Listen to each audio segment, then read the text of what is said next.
How to download Telegram on Android. Are you guys facing issues to download Telegram application on Android devices? If that's so, then this video might help you out. Without further ado, let's get started. First of all, open Play Store on our mobile device. Once you open the Play Store, now look at the right bottom of your screen where you can see the search icon. Tap on it. Now click on search bar and search for Telegram. After you search for it, click on the second option where you can see the icon for Telegram.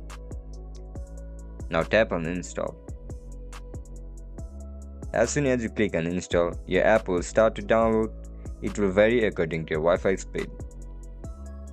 As you guys can see, Telegram has been installed on our device. Now just simply tap on open. And that's it guys, that's how we're gonna download Telegram app on our Android device. If you guys have any issues regarding Telegram, make sure to comment down below so that I can help you out.